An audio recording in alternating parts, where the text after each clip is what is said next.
It was an adventure just to get this game. So my beat-up old smartphone, let's call it old bubbly, couldn't update to the version of Android that Pokemon wants, so it was time to make an upgrade.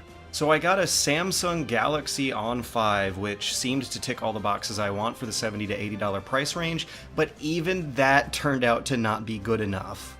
So on top of having the good fortune of being an able-bodied phone-connected adult living in the safer half of a big city, it turns out that I also needed a phone with a gyroscope, and that's something you're not likely to find in budget phones under $200.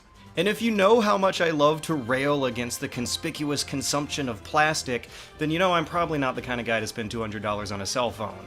But after playing with it on a couple of friends' phones, I was pleasantly surprised to see that this is actually a pretty lame feature that kills your frame rate, increases the already high likelihood of crashes, and makes the game harder. So just like everyone else who's trying to take Pokemon Go seriously, I just turned it off. So after grabbing some sunglasses, a trusty cap, and a comfy, easy-to-wear pair of shorts, I felt ready to catch 'em all.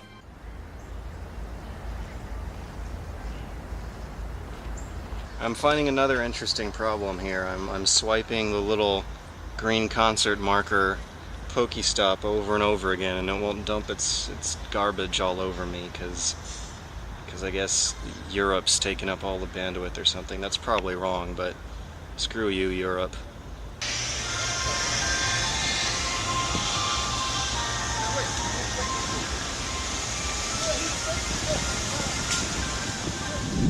This app's got problems, but it's also got potential. As of the time of writing, I am a 13-year-old Pokemon trainer who's caught 43 of the 150 original Pokemon available. I've walked 27.06 kilometers around Atlanta learning about why this has become such a mega hit, and I don't think there's just one easy answer.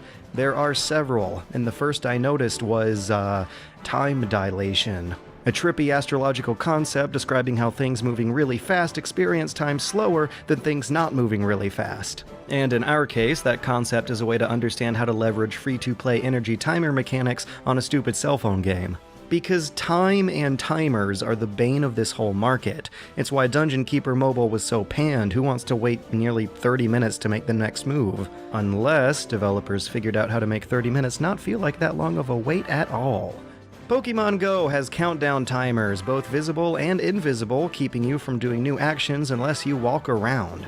Stops and monsters only spawn in every few minutes unless you go out and find more, and combining these concepts of a collection game scavenger hunt with fitness tracking pedometer functions is really the crucial difference between feeling like I'm playing some kind of exploitive pay-to-win garbage versus an actually fun thing. You never have to wait more than 30 minutes to do the next move without purchasing things. Instead, you just have to walk around.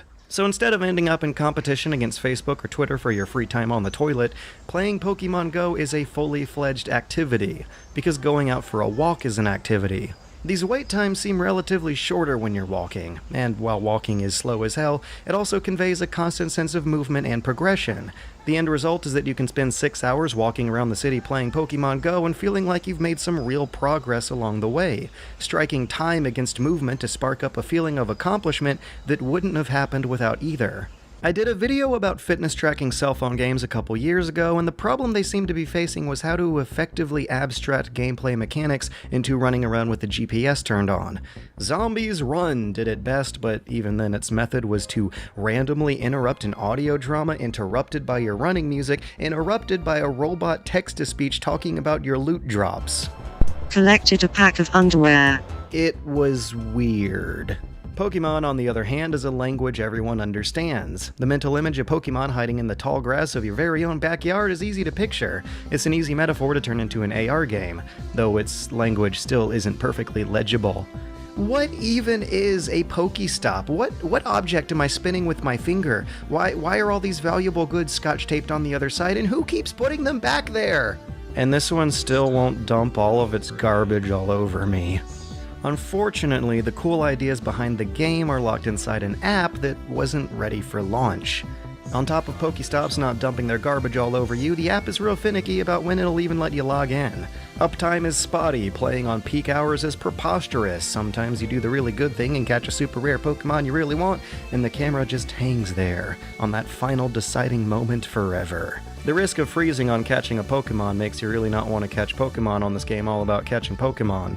Frame rates are never great, but for some reason they get even worse when you bring up any kind of menu. It slows the whole phone down to a point where even the volume buttons become laggy.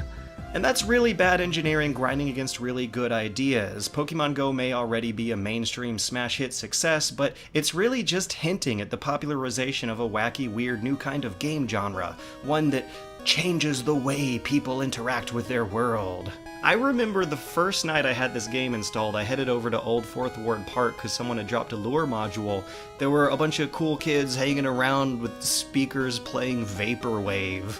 When I was walking past, one of them waved to me and said, "Hey dude, you just missed a Ponyta over there." And my response was just like, oh no, because I don't know how to respond to that. I don't know how to talk to normal people about Ponyta. Society has never trained me how to properly react to a Ponyta report. And from that moment on, I realized that I will never be cool again. A few days later, I went to the local racist recreation park, Stone Mountain. I was disappointed to find it wasn't full of rock types. Instead, it was full of Eevees, and I mean, come on, the place is called Stone Mountain. At least throw me a Geodude here. But anyways, when it works, the search for Pokemon is a fun time. There's some legitimate excitement to seeing a rare Pokemon pop up in an unexpected place, and that just adds to the fun of actually exploring a weird place in real life. Plus, add to that the 90s throwback misinformation floating around over whether some mechanics work at all or if they're currently broken or just ambiguous by design. Do you think it's a real thing? I don't know.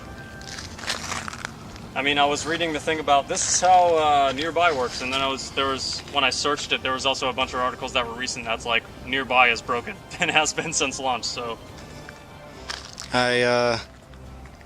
If nearby actually works as intended, I could understand how that girl found a dead body, because we really went out of the way here. And that was the moment where I realized that no matter how bad the app was actually made, the experience was supreme. I was watching the sunset off of a mountainside, off of a giant piece of granite that somehow got turned into a Confederate monument, while searching for Pokemon. You can't make this stuff up. In the future, we're gonna look back at 2016 and be like, man, what kind of magic was that?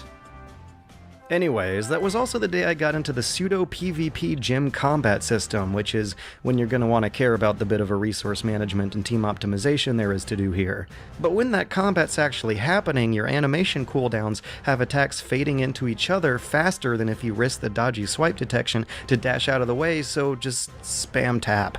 You fight at Pokemon gyms to chip away at their guard slots until no one's left home, then snatch it for your home team, then you fight yourself to create more trainer slots for your teammates, which people want because it rewards them with fun bucks to use at the store. As this learning process was going on, I would notice that occasionally groups of people would show up with their phones out, and on my screen maybe the gym meters would go up or down, maybe the gym would switch sides, but we would always take it back, because me and my boy Ryan, we were holding that shit down. We were staying, and they were going.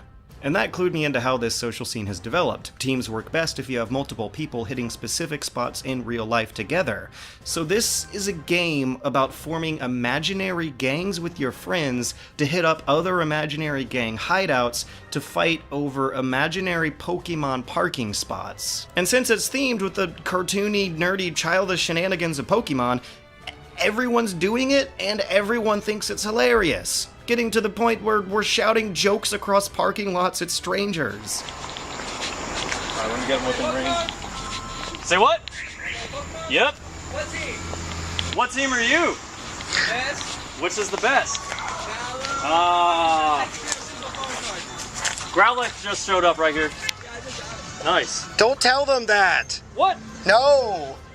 Pokemon Go has figured out how to leverage the typical bullshit of free-to-play cell phone games into a fun activity, mostly by the virtue of its branding and themes. The real problem with it is that the desire to go out and catch 'em all, which is the purported goal of playing, is a quest nudged by forces far beyond those within the game. That is the end goal, it is realistic, it is within sight, it doesn't sound impossible to complete, but once you collect all 150, what do you do then? Hell, once you even raise up a pretty decent fighting team for your neighborhood, what do you do then? There's really no reason to catch them all in the first place besides just filling out the checklist, and the fun bucks you get for holding gyms don't buy anything terribly useful. But all of that doesn't really matter when society is making those gameplay loops work regardless.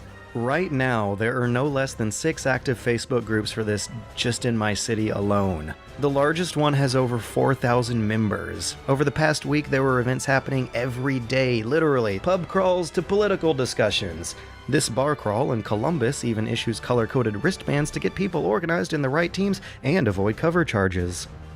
It seems like whenever this game gets brought up, so does a lot of anger and hatred towards it being as simple and shallow as it is, or it being as unoptimized and unstable as it is, or Niantic not putting out a lot more patches and responding to community feedback, or it just being the next big thing. And while some of those concerns are valid, I'd still much rather this be the next big thing than, like, Angry Birds 2.